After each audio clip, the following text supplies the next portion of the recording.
नमस्कार दोस्तों, मैं हूं प्रदीप डबास। दोस्तों, जालंधर की धरती पर पिछले 2 दिनों से जिस तरह का माहौल देखने को मिला, उसने पूरे पंजाब को हिला कर रख दिया है। सवाल उठता है कि क्या आई लव मोहम्मद सिर्फ एक विवाद था या किसी बहुत बड़ी साजिश की स्क्रिप्ट का पहला सीन? क्या धार्मिक नारे अब चुनावी रणनीति का हिस्सा बन चुके हैं? और क्या पंजाब जैसी शांत भूमि पर 2027 के विधानसभा चुनाव की तैयारियां कम्युनल पिच पर शुरू हो चुकी है? दरअसल कहानी शुरू हुई एक छोटे से नारे से, अल्लाहू अकबर। सुनकर एक युवक ने जवाब दिया, जय श्री राम। बस इतना भर हुआ और सारा जलंधर जैसे बारूद की ढेर पर बैठा फट पड़ा। हाथ में स्कूटी लिए योगेश नाम के युवक के लिए ये नारा जिंदगी और जान की बाजी बन गया। आरोप है कि मुस्लिम युवकों ने उसे रोका, घेरा और जबरन अल्लाहू अकबर कहलवाने का दबाव बनाया। जवाब में जय श्री राम बोला तो कह दिया गया, सिर तन से जुदा कर देंगे। बस यहीं से सियासत ने धर्म की चिंगारी पकड़ ली। यही वो पल था जब सड़कों पर भक्ति और राजनीति एक साथ उतर आई। पंजाब के जलंधर की गलियों में जय श्री राम के नारे गूंजे। श्री राम चौक और बीएमसी चौक पर हनुमान चालीसा का पाठ हुआ। और ये सब उस प्रदेश में जहां गुरुओं की वाणी सदा प्रेम और एकता का संदेश देती रही है। दोस्तों, जरा सोचिए, कौन है जो इस शांत माहौल को बिगाड़ने की कोशिश कर रहा है? क्या ये महज एक झड़प थी या फिर किसी की प्लानिंग की हुई चाल? मुस्लिम पक्ष कहता है ये सब बीजेपी की स्क्रिप्ट है, चुनावी माहौल गर्म करने के लिए। तो वहीं बीजेपी और हिंदू संगठन कहते हैं ये धार्मिक अपमान था, आस्था पर हमला था और आरोपी तुरंत गिरफ्तार होने चाहिए। अब सवाल यही है, आखिर सच कौन बोल रहा है? देखिए, जब भी देश में चुनाव नजदीक आते हैं तब अचानक से ऐसी घटनाएं क्यों सामने आने लगती हैं जिनका मकसद समाज को दो हिस्सों में बांटना होता है। एडवोकेट नमीन खान ने कहा कि बीजेपी बिहार और पंजाब के चुनाव को ध्यान में रखकर माहौल खराब कर रही है, लेकिन बीजेपी का कहना है कि ये आरोप उल्टे हैं, क्योंकि जो लोग जय श्री राम का नारा सहन नहीं कर सकते वो लोकतांत्रिक भारत में भाईचारे की बात कैसे करेंगे? हिंदू संगठन मांग कर रहे हैं, दोषियों को गिरफ्तार करो, नहीं तो धरना फिर से शुरू होगा। मुस्लिम पक्ष कह रहा है पुलिस धरने के दबाव में आई और झूठी एफआईआर दर्ज कर दी गई। अब इन सब के बीच डीसीपी नरेश डोगरा जांच का भरोसा दे रहे हैं, मानो आग के बीच बैठकर पानी की बाल्टी थामे हैं।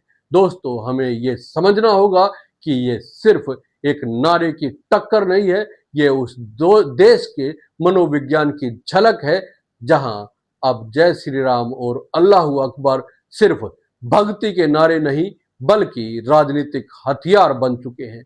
अब जरा सोचिए दोस्तों, बीजेपी नेता केडी भंडारी, शीतल अनुराल और शिवसेना के नेता सड़क पर बैठकर हनुमान चालीसा का पाठ कर रहे थे। दूसरी तरफ मुस्लिम नेता प्रेस कॉन्फ्रेंस में कह रहे थे बीजेपी वाले सियासी स्क्रिप्ट चला रहे हैं। दोस्तों, पक्ष खुद को शांति का पक्षधर बताते हैं, लेकिन हर तरफ आग लगी है। मिट्टी धर्म के रंग में सनी जा रही है। क्या वाकई धर्म के नाम पर यह तनाव जनता के दर्द का हल है या 2027 के सत्ता संग्राम की तैयारी इसे कहा जा सकता है? क्या ये सब योजनाबद्ध नहीं लगता? चलिए थोड़ा और विश्लेषण करते हैं। अयूब खान, आम आदमी पार्टी के नेता जो पहले बीजेपी में थे, उनकी पत्नी बस्ती की पार्षद, एक वक्त बीजेपी के मुस्लिम विंग के इंचार्ज रह चुके। यानी एक ही शख्स, कई दल, कई राजनीतिक रंग। अब सोचिए, बीजेपी के जिस नेता को उन्होंने कल तक अपना बताया, आज वही उनका विरोध कर रहा है। और वही अयूब खान बीजेपी पे आरोप लगा रहे हैं कि साजिश उन्हीं की बनाई हुई है। ये महज राम बनाम मोहम्मद नहीं, बल्कि सियासत बनाम सियासत की टक्कर है। दोस्तों, क्या आपने गौर किया है कि इस घटना के तुरंत बाद बीजेपी के नेता बयान पर बयान देने लगे, प्रेस चौक पर पहुंचे, धरना दिया, मीडिया से बोले और सियासी साउंड बाइट्स तैयार हो गई। वहीं आपके नेता डिफेंसिव मोड में प्रेस कॉन्फ्रेंस कर रहे थे। क्या ये सब अचानक हुआ या ये पहले से तय था? अब आइए पुलिस की भूमिका पर। पहले कहा योगेश एफआईआर नहीं करवाना चाहता था, फिर कहा हिंदू संगठन भड़के तो केस दर्ज हुआ।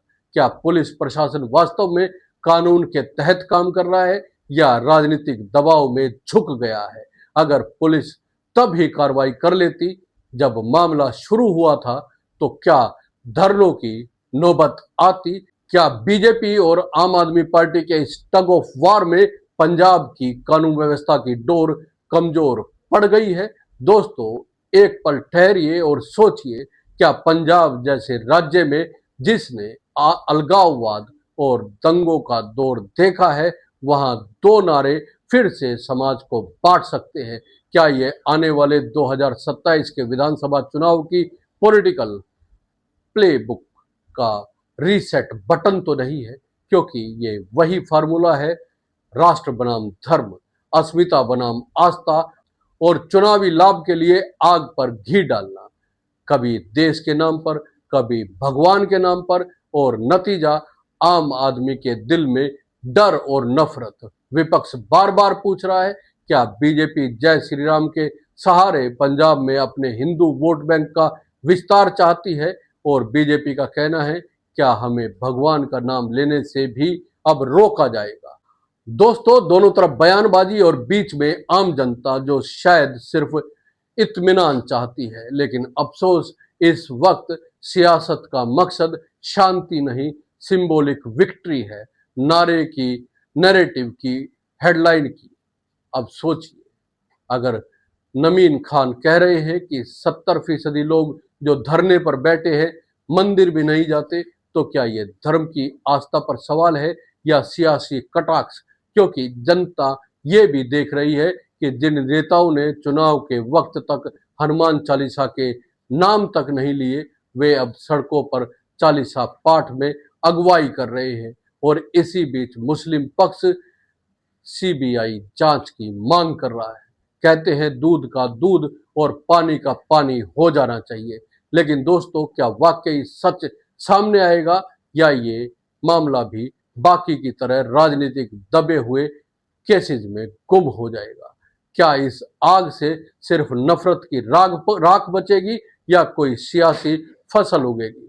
पंजाब की जनता से एक सवाल है, क्या आप वाकई चाहते हैं कि कोई फिर से आपके बीच धर्म की दीवार खड़ी करे? 2027 के विधानसभा चुनाव आते आते कहीं फिर से ही नारे, यही धरने, यही प्रदर्शन वोटिंग कार्ड पर असर ना डाल जाए। जालंधर की सड़कों ने जो देखा वो भारत के लोकतंत्र के सामने आईना है, जहां धर्म का इस्तेमाल राजनीतिक तौर पर हो रहा है और शांति को सियासत की बलि के तौर पर दिया जा रहा है। एक तरफ जय श्री राम की आवाज, दूसरी तरफ अल्लाह अकबर की, और बीच में फंसा है वो नागरिक जो सिर्फ चाहता है कि उसका शहर, उसका पंजाब, उसके बच्चे सुरक्षित रहे।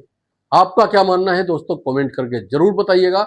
ये वीडियो अगर आपको अच्छा लगा है, पसंद आया है, तो लाइक कीजिए, शेयर कीजिए और चैनल को सब्सक्राइब करना ना भूलें, क्योंकि यही वो मंच है जहां पर हर वो आवाज उठाई जाती है जो सीधे तौर पर जुड़ी हुई है आपके सरोकारों के साथ।